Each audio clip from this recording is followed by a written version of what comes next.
So let's take what we talked about in the last videos and think about how to put them into action.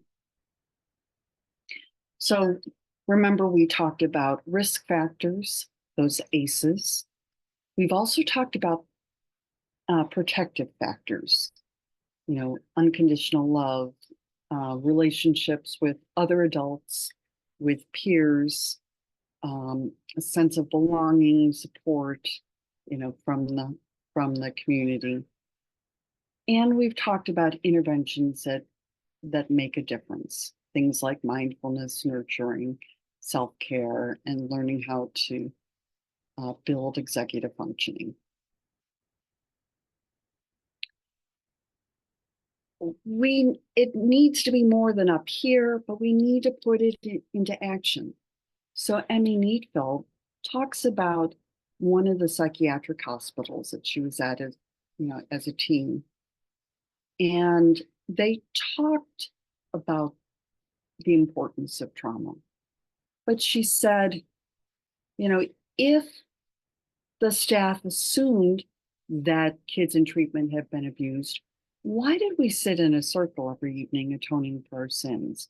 Why were we the ones locked up when the people who hurt us and failed to protect us, walked free? So we need to talk the talk and we need to walk the walk. We need to make sure that we're thinking about how what it is that we're doing. So, let's think about Emmy Neatfeld.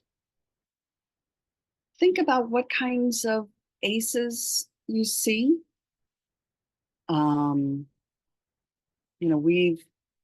We have described these earlier in the semester. Both her parents had mental health problems, and that's what this half circle is indicating. This parent came out as trans, and then both left the relationship, but also moved across country and cut off ties with Emmy. So we're seeing a variety of different kinds of ACEs. There were also some positive things. In the best of times, and there weren't always the best of times, her mom was pretty supportive.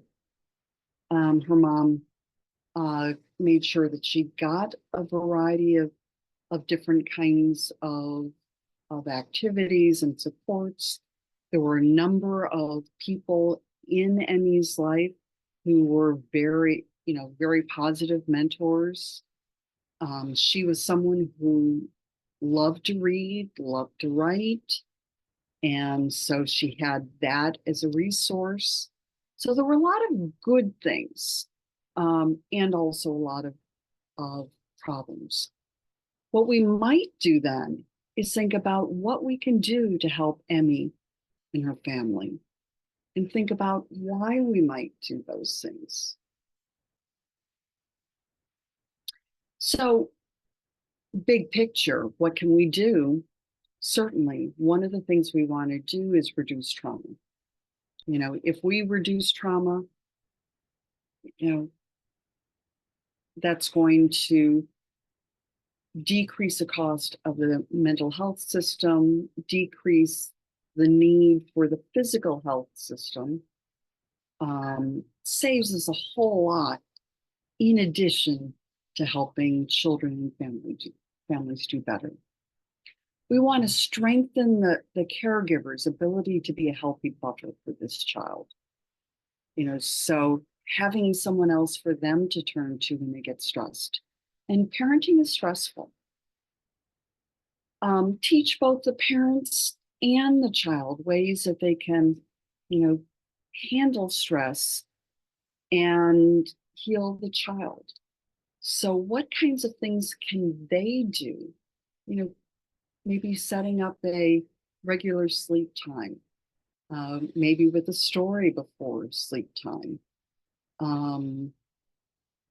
Maybe even, getting the child into a yoga class so that they're learning how to implement some basic mindfulness, finding people who are going to be supportive of them. One of the things Burke Harris says is you shift the frame, you'll change the lens, and all at once the world is revealed and nothing's the same. So rather than only focusing on ACEs, what can we do to move to PACEs and create a positive environment? So here are two examples of things that we might be thinking about. So if you are a guidance counselor at a school with a lot of pregnant teens, many of whom want to stay in school, what would you do to increase their probability of completing school and improve their mental health outcomes and their children's developmental outcomes?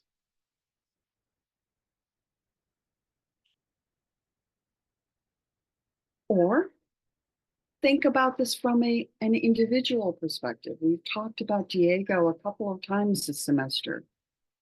Um, you know, he is experiencing a whole lot of different kinds of problems. He's short for his age, he has asthma, eczema, been sexually abused, clingy, withdrawn. His dad is abusing alcohol, his mother seems to be depressed. Think about how you would approach Diego from the perspective of the ACE-PACE model, and think about why. And with that, I'm going to say goodbye and have a good day.